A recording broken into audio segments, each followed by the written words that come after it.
لقد كان في يوسف وإخوته آيات للسائلين ہاں، یوسف اور ان کے بھائیوں کے قصے میں پوچھنے والوں کے لیے بہت سی نشانیاں ہیں۔ إذ قالوا ليوسف وأخوه أحب إلى أبينا منا ونحن عصبة إن أبانا لفي ضلال مبين۔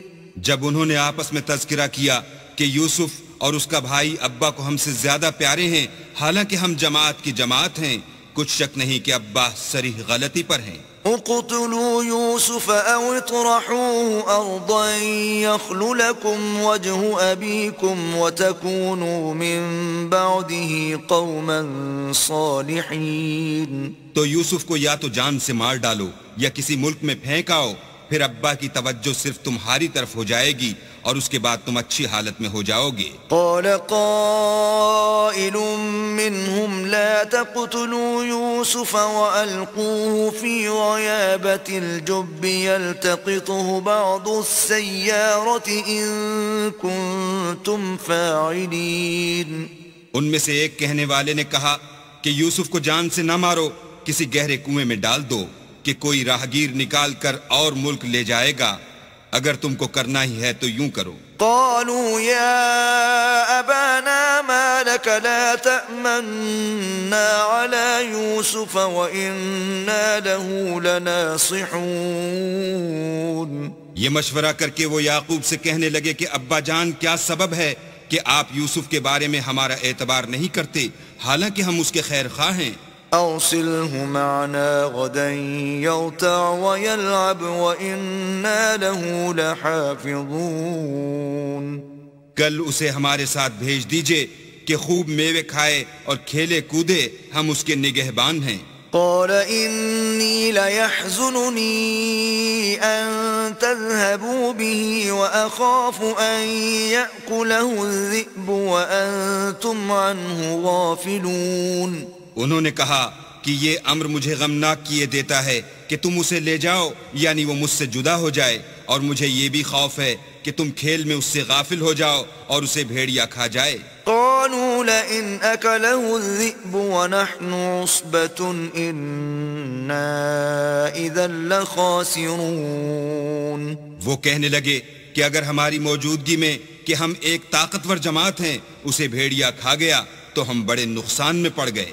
فلما ذهبوا به وأجمعوا أن يجعلوه في غيابة الجب وأوحينا إليه لتنبئنهم بأمرهم هذا وهم لا يشعرون۔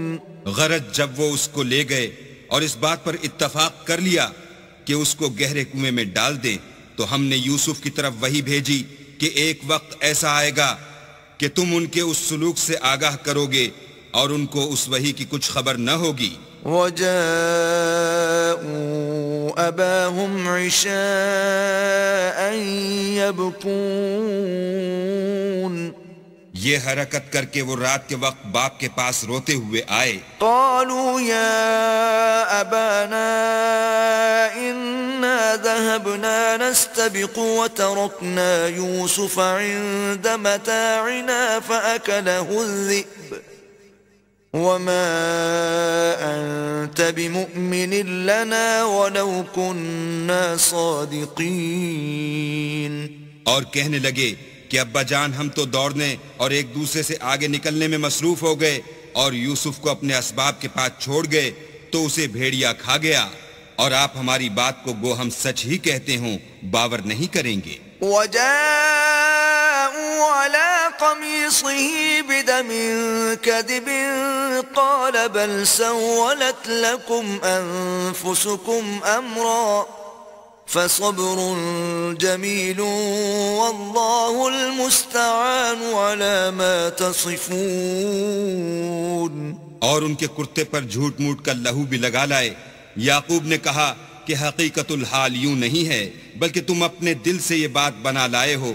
اچھا صبر کرو کہ وہی خوب ہے، اور جو تم بیان کرتے ہو اس کے بارے میں اللہ ہی سے مدد مطلوب ہے۔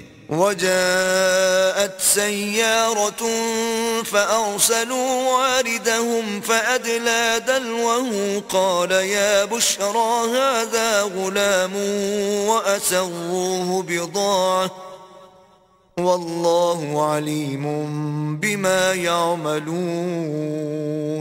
اب اللہ کی شان دیکھو کہ اس کنویں کے قریب ایک قافلہ آوارد ہوا اور انہوں نے پانی کے لیے اپنا سقہ بھیجا. اس نے کنویں میں ڈول لٹکایا تو یوسف اس سے لٹک گئے. وہ بولا زہی قسمت یہ تو نہایت حسین لڑکا ہے، اور اس کو قیمت سرمایہ سمجھ کر چھپا لیا، اور جو کچھ وہ کرتے تھے اللہ کو سب معلوم تھا. وشروه بثمن بخس دراهم معدودة وكانوا فيه من الزاهدين. اور اس کو تھوڑی سی قیمت یعنی معدود چند درہموں پر بیچ ڈالا، اور انہیں ان کے بارے میں کچھ لالچ بھی نہ تھا.